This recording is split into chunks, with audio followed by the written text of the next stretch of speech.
You know that thing where you get an amazing pair of shoes at a really great price and want to tell everyone about it? Yeah, so do we. Here at Designer Shoe Warehouse, we'll give you something to brag about, like the latest styles from brands you love, or the trends everyone's obsessing over, or shoes that make you feel like, well, you. So go ahead, show off a little. Find shoes that get you at prices that get your budget. Head to your DSW store or DSW.com today. DSW. Let us surprise you. We all belong outside. We're drawn to nature, whether it's the recorded sounds of the ocean we doze off to, or the succulents that adorn our homes. Nature makes all of our lives, well, better. Despite all this, we often go about our busy lives removed from it. But the outdoors is closer than we realize. With AllTrails, you can discover trails nearby and explore confidently. With offline maps and on-trail navigation, download the free app today and make the most of your summer with AllTrails. Let's check in on the Serta Counting Sheep. Why aren't we counted anymore? Well, the all-new Serta Perfect Sleeper has the Q4 support system that helps relieve aches and back pain. We'll never get counted again. Nope. Save this Memorial Day. Shop at a retailer near you. The dog is not my dog. But it is a dog. The first dog anyone has seen since yesterday. I can also see that this dog is not alone. It's on a leash, held by Duke, my boss. Can you believe it? He's a spitting image of Poker. They could be twins. He's right. Poker. Duke's former dog, the brown boxer. This dog looks exactly like Poker. Duke swore he'd never get another dog because losing Poker hurt too much. But here he is, holding onto the leash of this brown boxer while it sniffs at my ankles. I ask where he got him. Laying on my front lawn. No leash, no nothing. Ain't that a kick? I would have called around to see if anybody was missing a dog, but the entire town is missing a dog. I'll head on down to the big board tomorrow morning, see if he has an owner. For now, I thought, why not go for a walk? Duke is not one to get emotional. He served time in the military. One of those old school guys who shoves anything resembling emotion down the depths of his stomach, hoping it'll never come bubbling up to the surface. But I could tell that he was doing his damnedest to not shed a tear in front of one of his coworkers. I haven't seen Duke smile like this in, well, ever. I must have walked 5 miles by now. This guy's got a motor that just won't quit. Well, the wife is probably worried by now. We've been out and about for 3 hours. I just don't feel like stopping. I don't know what to say. So I say nothing. I just stick my hand out so his dog can sniff before he has enough of my scent, turning back to go walk over towards his temporary master. Temporary is not confirmed. You should see the twinkle in Duke's vision, piercing right through the dark, brighter than Dax's flashlight that is now aimed at his boss. Duke! The flashlight lowers to the dog. Duke is ecstatic to repeat himself for a new pair of awed eyes. Hey there, Dax. You boys looking for Luigi? I'm in shock. Luckily, Dax's mouth is able to move at the moment and form words. That was the plan, boss man, but it appears you have a dog, which is interesting. Yeah. It's, I'm not sure what it is. Interesting is one word, that's for sure. Duke seems nervous. Tensions filling the oddly chilling air. I would have come look with you boys, but then this guy dropped out of the sky and I got a bit distracted. Sorry about that. I'll drop him off and then come help y'all. Duke begins to walk away. Me and Dax follow him every step of the way. What makes him special? This is what Dax whispers to me as he leans in close enough for a whisper, while we hang 5 feet behind an increasingly anxious Duke. I shake my head for 2 reasons. 1, I don't know what makes Duke special. 2, I don't want him to get even more anxious than he already is. Duke turns around, noticing that we're not walking next to him anymore. You all right? Feels like you're tailing me, huh? That's the thing, boss man. We are. Duke begins to slow down and his right hand moves slowly towards his waist. Any particular reason? Yeah, boss man, there's a very particular reason. I think you can guess what that is. Dax is speaking for me. A thought I never thought I would have, but here we are. Speaking and thinking as one while Duke grows edgier by the second. My dog? Yeah, boss man. You seem to be in possession of something that's gone missing. I'm real keen to know why that is. I'm just as keen as you are, Dax. More so, even. Glad we're on the same page, boss man. I think it'd be best if we all went back to Cap's house so we can sort this out together. Come to something resembling a conclusion about your dog. Duke was turning tight. He's pushing 60, but don't let the age or the gut fool you. Duke is tough. Not the kind of guy I'd want on my bad side. Until now, I never thought we'd be on opposing sides. But I can't help but see an invisible line between us that's slowly becoming visible. That thing on his waist that he's casually gripping is a Swiss Army knife that lives on his everlasting keychain. How about this, boys? I drop the pup off, we get a decent night's rest, and then first thing tomorrow morning we all put our heads together, see what clicks. How's that sound? I'd rather sort this out right now, boss man. Tomorrow morning might bring a whole new slew of questions. Right now, you're holding on to the one thing resembling an answer. So, let's say you turn around and on back to the Cap's house. I'll make sandwiches and we can all make hay. Duke was doing that thing. That thing where he takes a breath so big that you can feel him breathing. As if his gut was your gut. It's how he lets you know not to mess around. How about you, Cap? You think we should all sleep on Duke being a key to salvation? Or you think he should come back to your place so we can kick the can with Boss Man? See what's what. Yeah. How about you, Cap? You're being awful quiet. You think there's something evil about me finding a dog? Dax takes a couple steps forward. These were not friendly steps. Duke had age, experience, strength. Dax had confidence. How it got there? I don't know. But Dax is the kind of guy who would start swinging and not stop until the bell started ringing. I have to speak before. Duke? I finally say. Followed by, did you really find that dog on your lawn? Duke rotates his neck. We can hear it crack. You think I'm lying, boys? Is that what's happening here? I think you've been hanging out with John Stuckey too much and he's turning your brains to mush. Now, here's how this is going to play out. We're all going to go our separate ways. At 6 a.m. tomorrow morning, we'll meet right here. And I'll drive us wherever you want to go that you think might provide some clarity on this situation. Because the way you're looking at me now, it's not the way I like to be looked at. Especially by a couple of boys who I consider friends. You think real careful about how you respond before you do. We do. Think. Me and Dax are no longer riding the same wavelength. His thoughts feel more violent. Mine are somewhere between blind and fear. My senses are starting to fail me. All right, boss man. 6 a.m. right here. Good. Y'all have a good night. I'll bring coffee.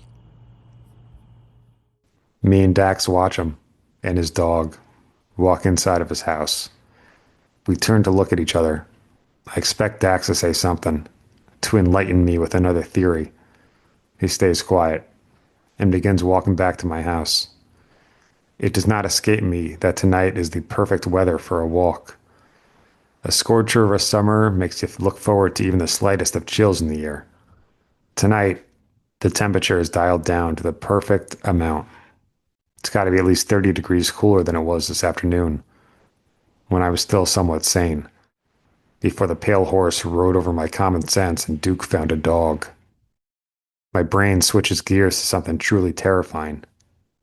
John Stuckey is alone in my house. My bathroom door is shut. Dax lightly taps my shoulder and says, Yeah, we had tacos on the way over here. Stucky might be in there for a little while. Better get cozy. Might want to fire up some of those scented candles if you got any. Dax walks over to my couch and sprawls over the corner seat, leaning his head back. I should have been quicker to the draw, Cap. I knew there was something funky in Chinatown when I first saw the squirrels were missing, but I waited because I didn't want to cause a panic. Shoot, now look. He's right. As far as I know, Dax really was the first one to notice. The guy who's ahead of the entire town is currently on my couch, scratching his nuts while yawning. Why, Duke? What do you know about the boss man? There's got to be something, Cap. It's true. There has to be something about him. But what? Duke is many things, but special is not one of them. He is ordinary in every way, as far as I know. My upper wheels are spinning too. Not as fast as Dax's, but they're chugging along. Is there something special about Duke? Would Duke lie to us? Would Duke lie to me? I'd never seen that side of him before, at least not directed towards me. Someone who works for the town, yeah. Someone who's being too loud at the bar, yeah. But not towards me.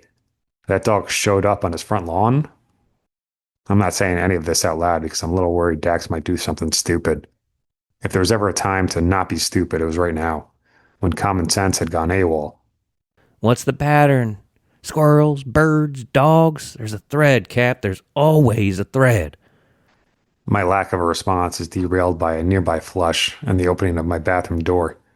Stucky hands me my now wet hand towel and says, The thread? We have to start from the beginning. Squirrels? No.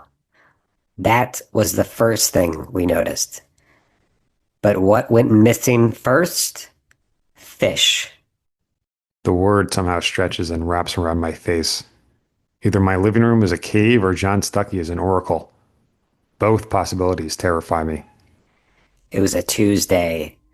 I came home from the video store and saw that my goldfish, Jean and Roger, were gone. How could this be, I wondered.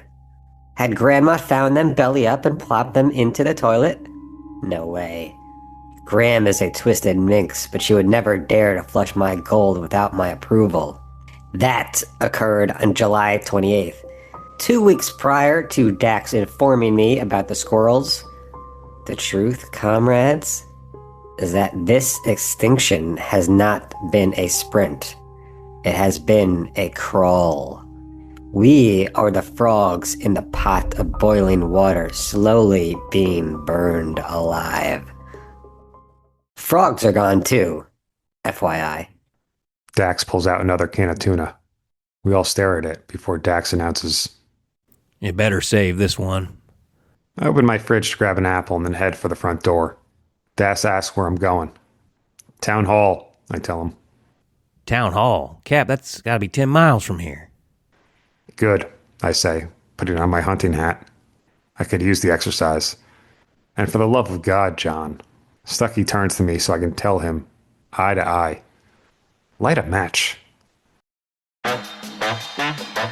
At DSW, we ask the important questions, like, what shoes are you going to wear? Whether you're prepping for wedding season, festival season, or just planning the ultimate vacay, the right shoes can make or break an RSVP. So own the moment. You've got big plans, and we've got just the shoes. At the perfect price, of course. Get ready to get ready with Designer Shoe Warehouse. Head to your DSW store or DSW.com today and let us surprise you. There's never been a better time to get outside and experience the benefits of nature. Discover nearby trails and explore the outdoors with All Trails. Download the free app today and find your outside.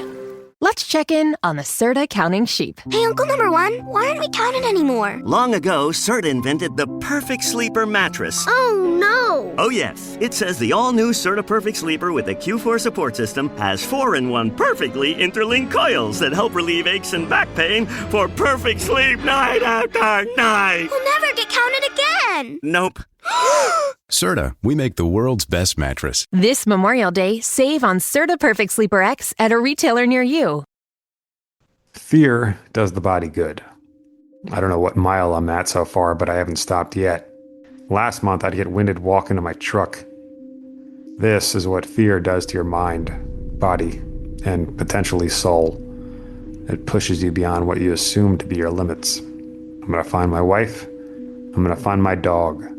8 words on repeat. At some point, I expect Dax and Stucky to run up alongside of me. That does not happen. At some point, I expect to see a house with lights on inside of it. That does not happen. At some point, I expect to see people walking down a street in my town. That does not happen. None of my expectations are coming to daylight. Speaking of that, I have no idea what time it is.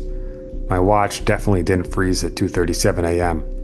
If it did, there'd be daylight by now. That means my watch definitely did freeze at 2:37 a.m.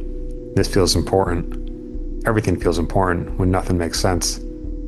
Sunset is around 8:30 p.m. Stucky's Pale Horse Mega Manifesto presentation could have been 10 minutes, but it felt like at least an hour.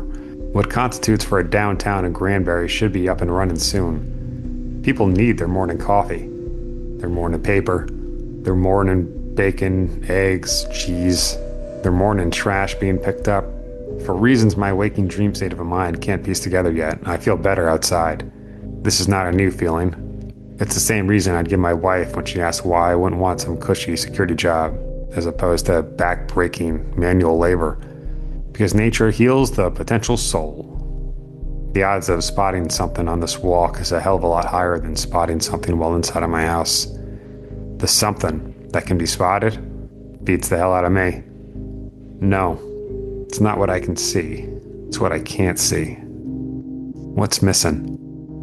What was here before but is now gone? Suddenly the entire world is a 3D painting.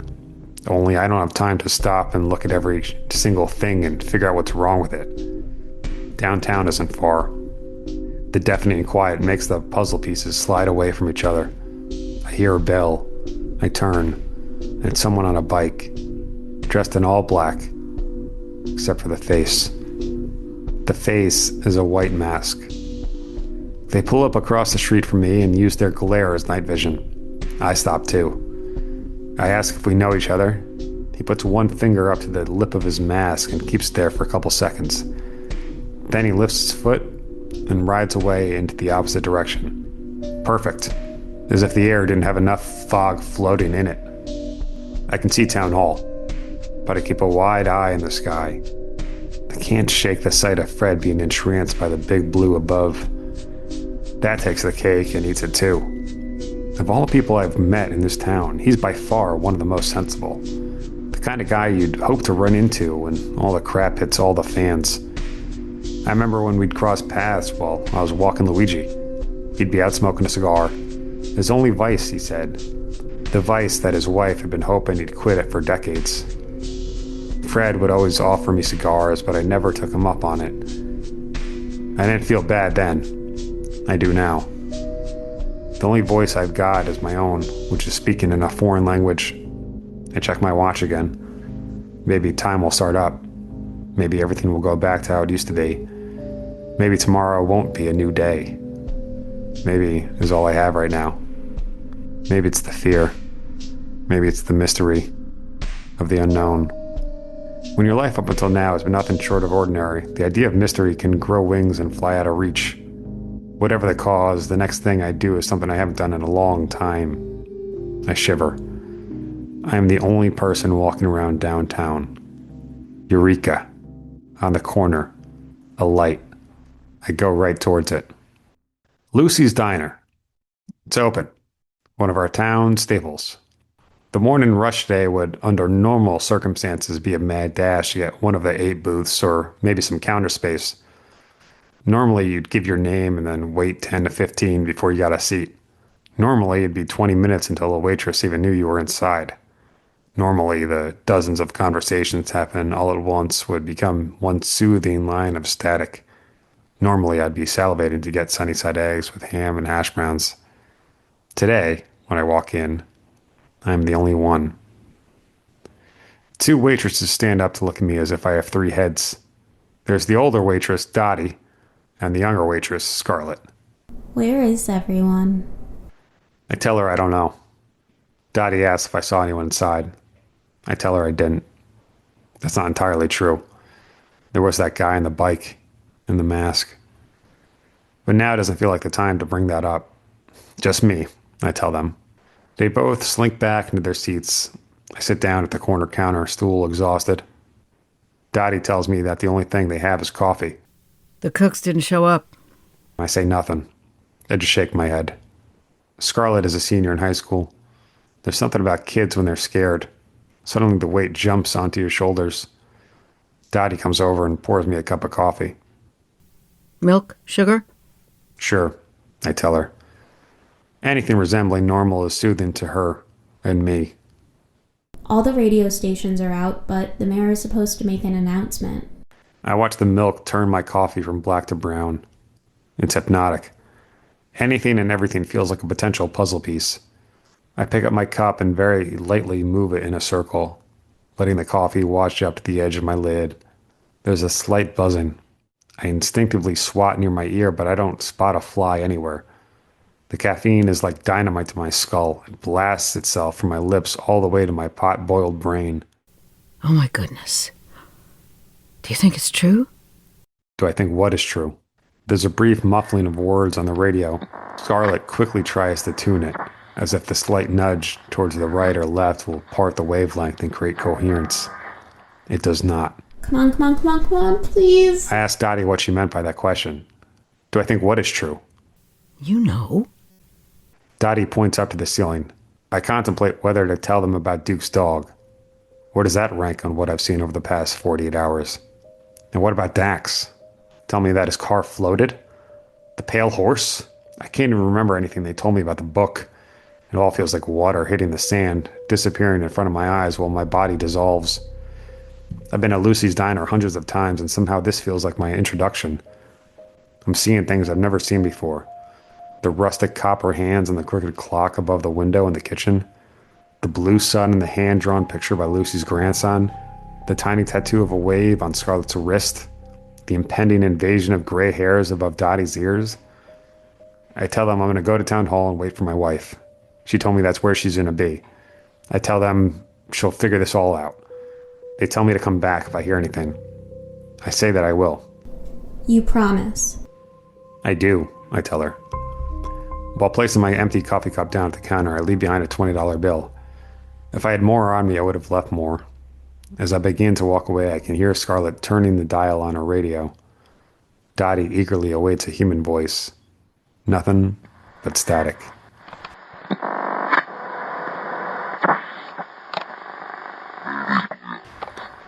The bell on the entrance dings and I'm back outside. Still dark. I turn around to give a quick glance back into the diner. They don't notice me staring inside. They're too focused on the radio. I try to convince myself that by the time I get up close to it, my mind will realize that my eyes have deceived me. I cling to this as I approach it. I look for something to distract me. A person, a sound, a light. Something to tell me that there is more here than just me. But that brief second of salvation does not arrive. It's a quick walk from Lucy's to town hall. Too quick. I'm debating whether to go back there. Maybe it's better to stay with them for now. They're scared. I can help. Or at least I can try to help. I'm getting closer to it, and the fear is starting to bury my hope. If there was hope at all. I'm right in front of it now. I can barely stand. My legs feel like jelly, and my hands are starting to go numb. My eyes have not been deceived. There's good news and bad news. Unfortunately, they are the same thing. The big board is now empty.